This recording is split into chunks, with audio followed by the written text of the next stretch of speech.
Who knows what evil lurks in the hearts of men? The shadow knows.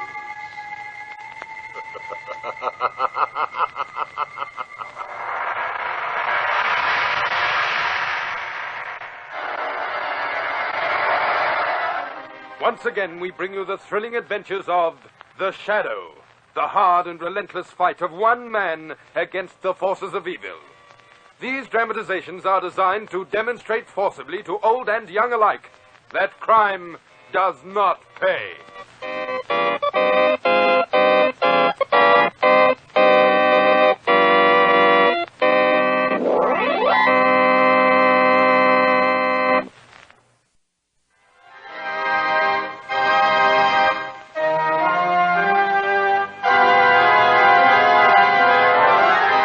Shadow, who aids the forces of law and order, is in reality Lamont Cranston, wealthy young man about town. Years ago in the Orient, Cranston learnt a strange and mysterious secret: the hypnotic power to cloud men's minds so they cannot see him. Cranston's friend and companion, the lovely Margot Lane, is the only person who knows to whom the voice of the invisible shadow belongs. Today's drama, The Brief Fame of John Copper.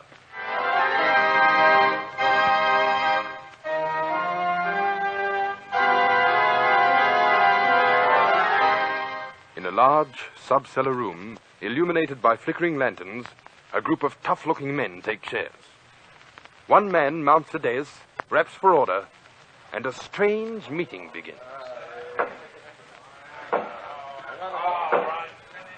The 33rd meeting of the Royal Mob is called to order.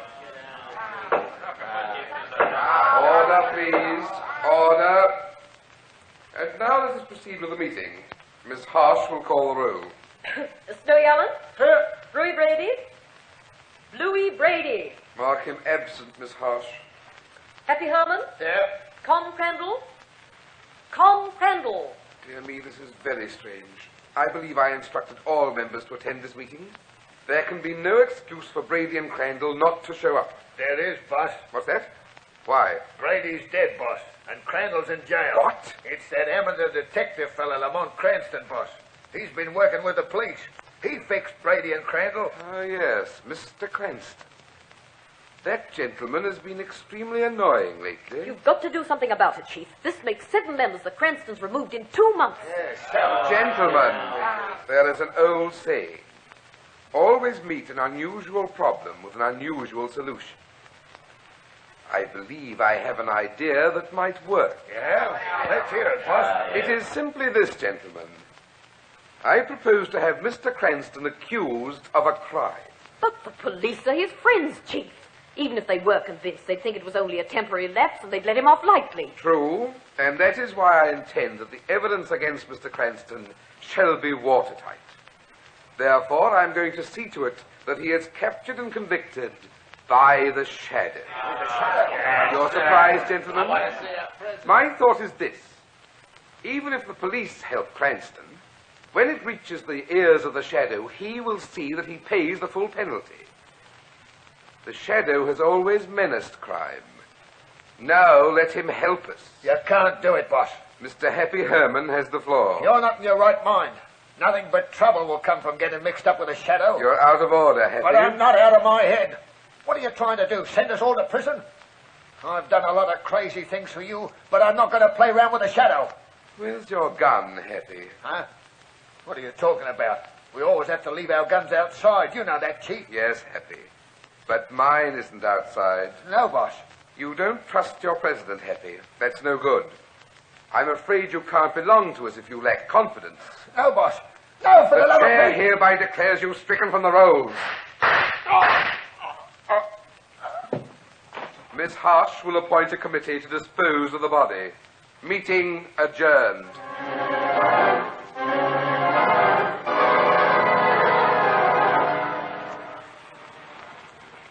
Oh, what a lovely day for a run in the car, Lamont. Where are we going? Well, I thought we'd drive through the park for a while, and then we can go and have tea with a friend of mine. Not Commissioner Weston. I can't picture him drinking tea. No, it's someone you haven't met, Margot. He's a delightful chap. Polished, suave, connoisseur of art, literature, and fine living. Really? What's his name? Robert Stone. Robert Stone, eh? He sounds like a fascinating man. Yes, he is. I've met sophisticated men of the world, but nothing to equal Robert Stone. I'd call him the epitome of civilization.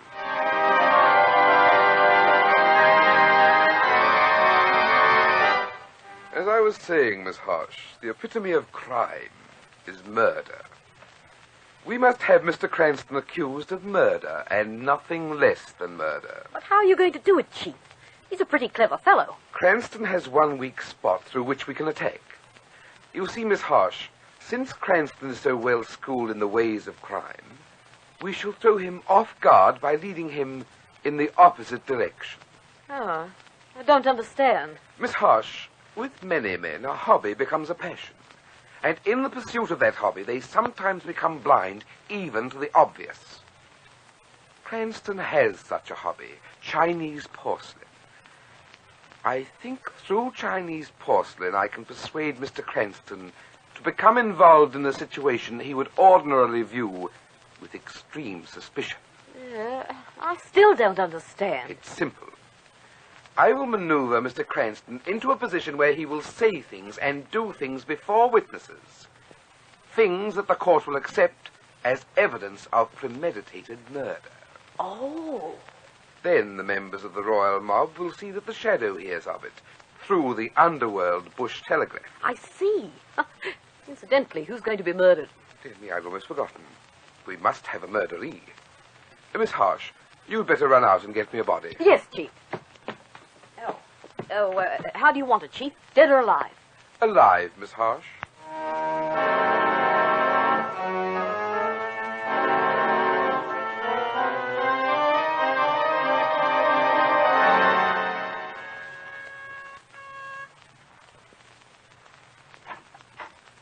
Lamont, come in. So glad you could come. Thanks, Bob. Margot, may I present Mr. Bob Stone, Miss Margot Lane? How do you do? How do you do, my dear? Come on in and sit down. I have a pot of tea brewing. Oh, wonderful. Incidentally, Cranston, I have a special treat for you, my boy. We're having our tea Chinese fashion today, and we're going to use these beautiful Han Dynasty cups. Sit down. You here, Miss Lane? Ah, George, Bob, you didn't buy these hand cups from the galleries, did you? I did. Right from under your nose. Isn't that just my luck, Margot? My new friend turns out to be a rival collector. Not exactly rivals, Miss Lane. I happen to be partial to Han Dynasty art. Lamont, unfortunately, tends toward the Ming Dynasty. Ah, now look here, Bob. You don't claim the Han art to be superior to the Ming. Certainly it was. Oh, nonsense. No comparison. There's much to be said for both sides, my boy. However, I will grant you one superiority, and that's the immortal Ming chalice. Oh, the Ming chalice. Heavens, what a thing of beauty that is. I never heard of it. It's an exquisite blue chalice, my dear, the only piece of its kind. It disappeared about 15 years ago. It was destroyed in the fire of a Chinese temple. So they say. Such a pity. Every collector in the world is itching to get his hands on it. You too, eh, Lamont? I certainly am. Ask him how much he'd pay for it, Miss Lane. I'd pay a fortune for it. And you'd steal it if you couldn't buy it. Yes, I think I would. By George, I'd almost be willing to commit murder for that beautiful chalice. Beware of all art collectors, Miss Lane. When the fever overcomes them, they become thieves and murderers, like Lamont. Oh, excuse me. Hello? Boss, I've got a body for you. I picked him up down in the slums. Ah, splendid. Well, what do I do with him? What's your opinion of the merchandise? He's a tramp. He's not very bright. We can do anything we like with him. Very well. Suppose you deliver it to my home as quickly as possible for inspection. Goodbye.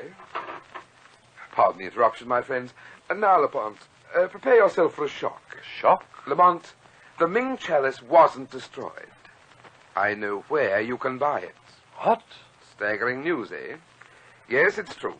I found the Ming chalice for you. Suppose you meet me tomorrow at the Oriental Art Galleries, Civic Street. Say around 3 o'clock. The Ming chalice there? No, I'll say no more. Just meet me, my dear friend. I promise you we'll have quite a surprise in store for you tomorrow. Quite a surprise.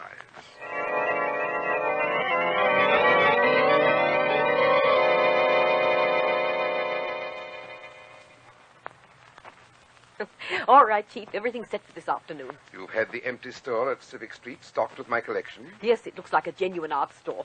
Makes a perfect setting for the Cranston killing. Indeed, yes. Is the future victim happy? Happy as a lark, Chief. He's had a wash and plenty of solid food and a good night's sleep. We certainly fattened him up for the slaughter. Don't let's be coarse, Miss Harsh.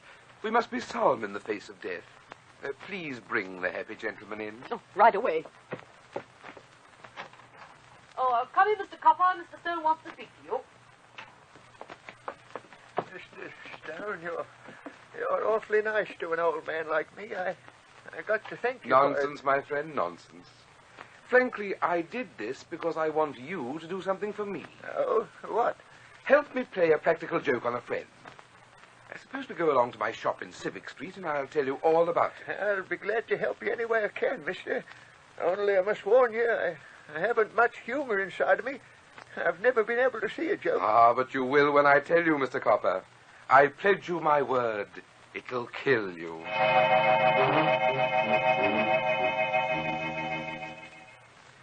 Now, my friend, is everything arranged? I think so, Mr. Stone. You better hurry, Mr. Stone. It's almost 3. He'll be here soon. I'll just go over the details once more. You pretend to be the owner of this store. When my dear friend Lamont Cranston enters, immediately fly into a rage and pretend to threaten him with this revolver. It isn't loaded, is it? Only with blanks. Do everything you can to frighten him. It's rather dark in here. He won't be able to see that you're pretending. Yes, I understand, Mr. Stone. The whole idea is to frighten him to death. Miss Harsh and I will be concealed behind these curtains. Watch. Mr. Stone, quickly. I can see Cranston driving up the street. Margot Lane's at the wheel. Right. Cranston's getting out. Lane's going to park the car. Splendid. That will delay her just long enough. All right, we'll hide now. The joke's just about to begin.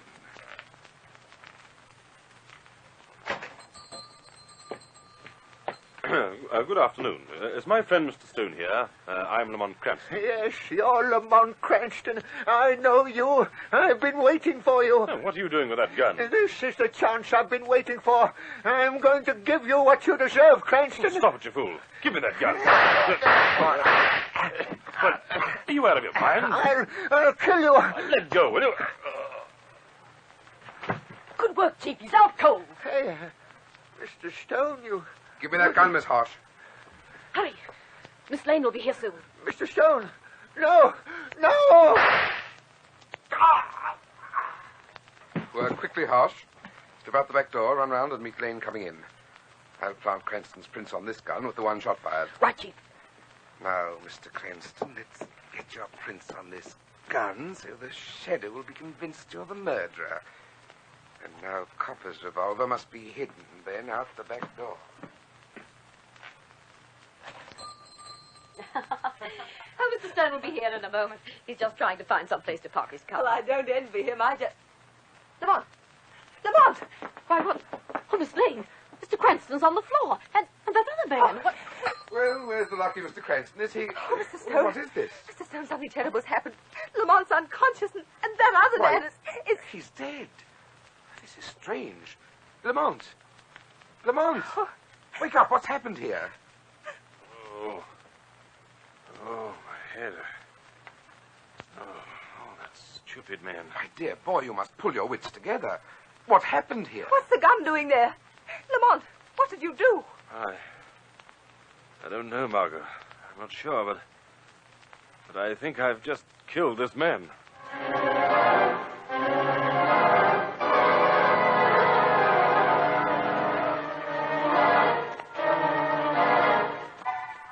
It looks as though Robert Stone's evil plan will succeed, but the Shadow is certain to take a hand in affairs.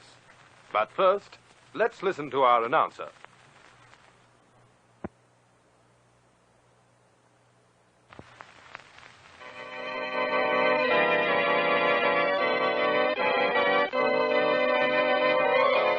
And now, back to the Shadow. It is some time later.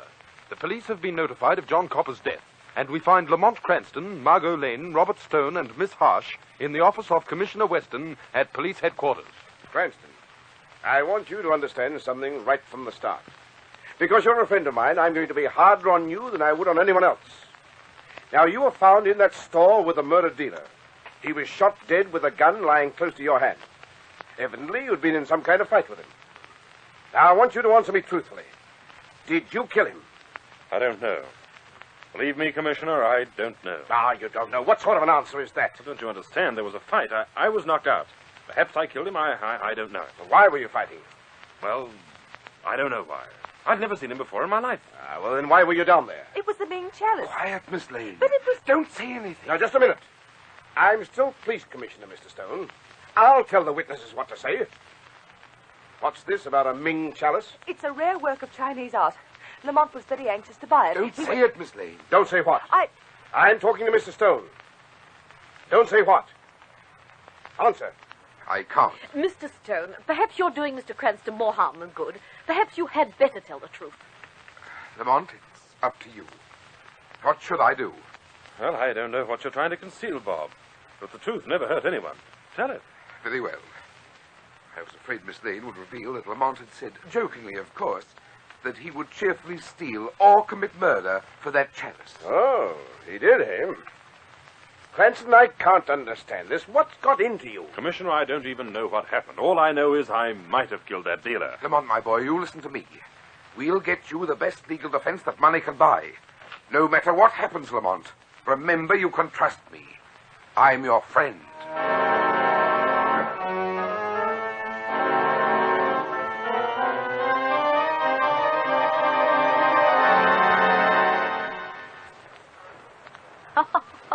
You played that scene beautifully, Chief. Too loud, Miss Harsh. Even the entrance of police headquarters may have ears. Oh. Miss Lane will be along soon. What do we do now? Two things.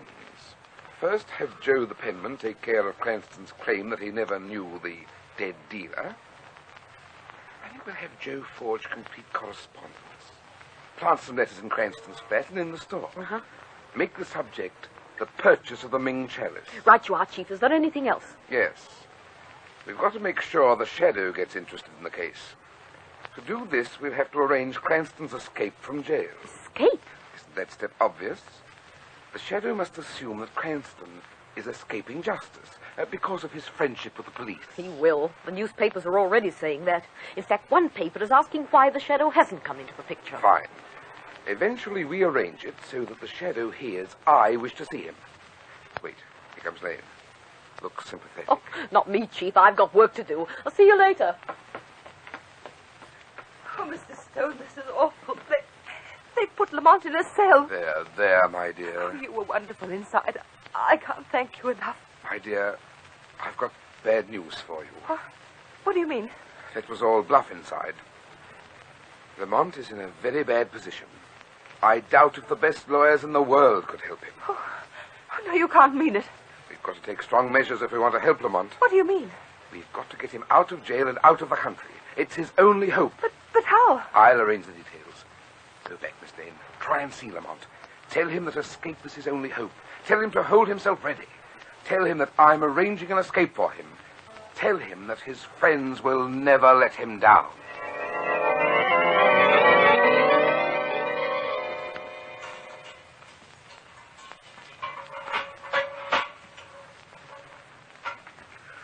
He's right here, Miss Lane. Now remember, you've only got 5 minutes. No longer. Yes. Thank you. Margot. I'll be back in 5 minutes. Lamont, Oh, you shouldn't have come back, Margot. This won't do any good. I had to. Lamont, listen to me. I've got a message for you from Bob Stone. Yes? He says he's going to arrange an escape for you. He wants you to get out of the country. He says it's your only chance. He's right, Margot. I've got to get out so the Shadow can pay me. Margot. Yes, Lamont. I want you to help me now. Oh, I'll do anything, darling, anything. Scream for the guard. When he gets here, tell him I've escaped. Then the Shadow... Yes, Margot. When he opens the door to let you out, the Shadow will leave too. Now go ahead, yell. Right. Help! Help! Guard! Help! For heaven's sake, what's happening here? Stop shouting, lady. Lamont Cranston's escaped. You left the door unlocked and he escaped. Are you mad, lady? I'm not. He locked me in and then escaped. I don't know what the idea is, but that smart Alec's probably hiding under his cot. I'll teach him. Lots of clever ones try that. Come out of there, Cranston. Come on. Holy mackerel. This place really is empty. You see, I told you so. Yes, but how am I going to tell the commissioner?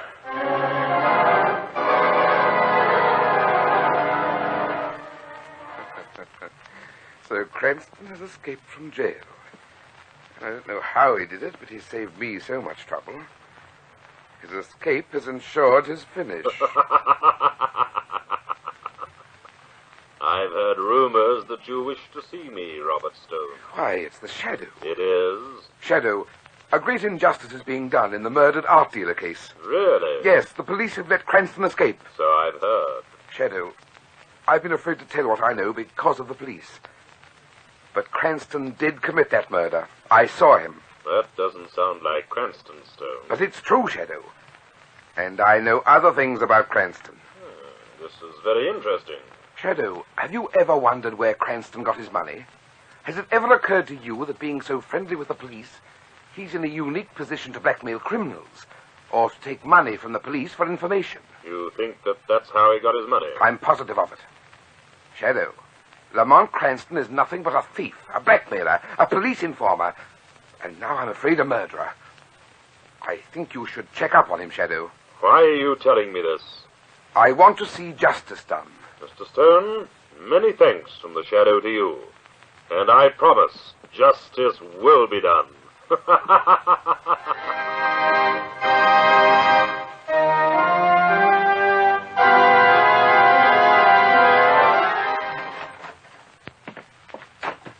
Is that... Oh, Lamont. Lamont. You take it easy, darling. I had an idea you'd be waiting for me in your flat. Oh, where have you been? Having a very interesting talk with Bob Stone as the Shadow. Listen, darling, you've got to act quickly. I've just spoken to Commissioner Weston. The case looks worse than ever. They found out you were lying about not knowing that dealer. Lying? Yes, they found letters in your flat and in the store. I might have expected that. And the gun that killed him. Now, what about it? Well, they found your fingerprints on it, sharp and clear as crystal. You're sure of that?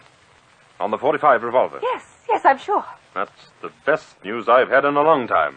Lamont, why? Because that's the proof which will clear me. I don't understand. You'll understand when I tell you that my very dear friend Bob Stone is behind this whole scheme to ruin me. Oh, no. And what's more, I'm going to sheet the whole job home to him by tying a can to that lovely devil of a secretary, Miss Harsh.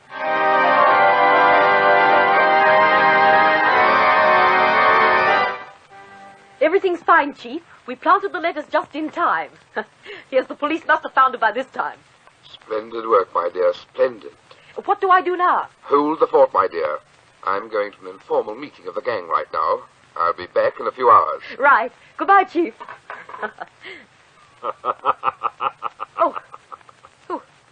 Who's that? Good evening, Miss Harsh. This is the Shadow. Oh, the Shadow. I've been longing to meet you. Yes, Miss Harsh. It's unfortunate the Shadow has overlooked you for so long. Well, it's never too late to make up for lost time, is it? Not for you, Miss Harsh. You've plenty to make up. In the state women's prison. What are you talking about? Life imprisonment for murder. You're mad. The Shadow knows, my sweet murderess.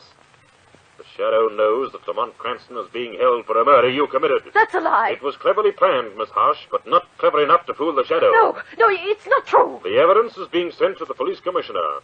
Inside of 1 hour, a patrol car from police headquarters will be here. Are you bored, Miss Harsh? No, you can't do this to me. I didn't kill him, I tell you. It was... Yes? No. Let me out of here. Get away from me. It's no use running, Miss Harsh. They'll get you for murder.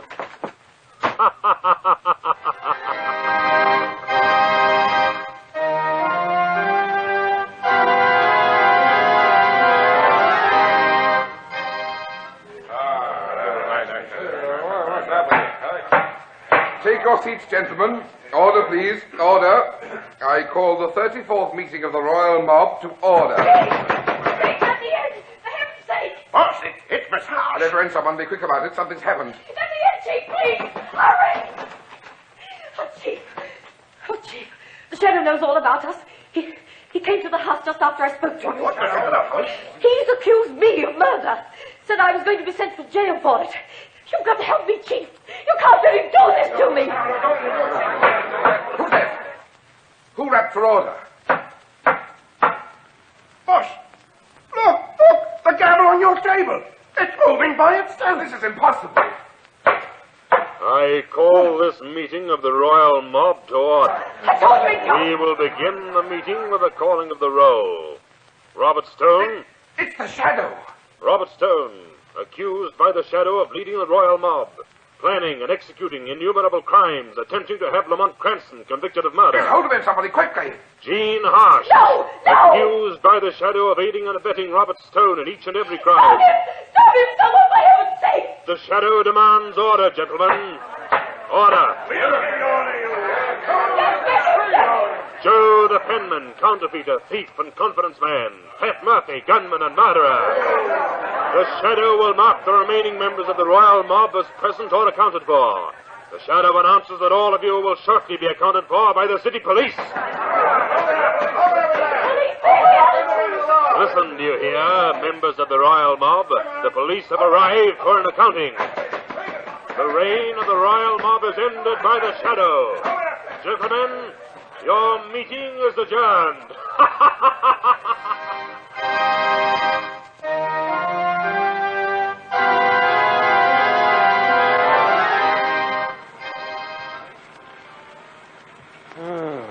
What a beautiful night for a drive. Where are we going?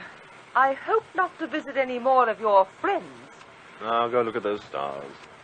Wonderful. Listen, what are you so happy about? You've forgotten you're only out of jail on bond. Oh, but everything's cleared up, Margot. Except for one little detail. What about that gun with your fingerprints on it? Margot, that gun is the one thing that'll prove me innocent. Commissioner Weston agrees. Huh?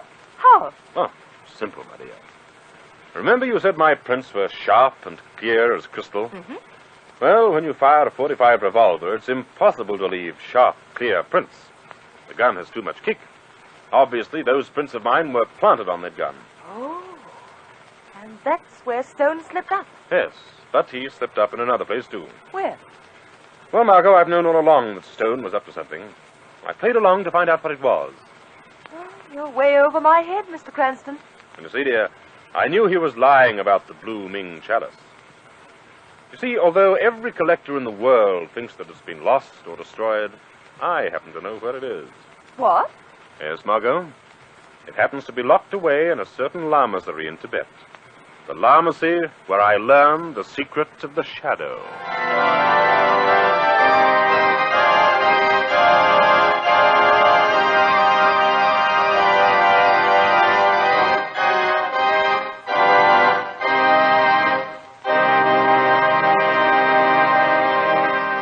In a moment I shall return with more news of the Shadow. But first, your announcer.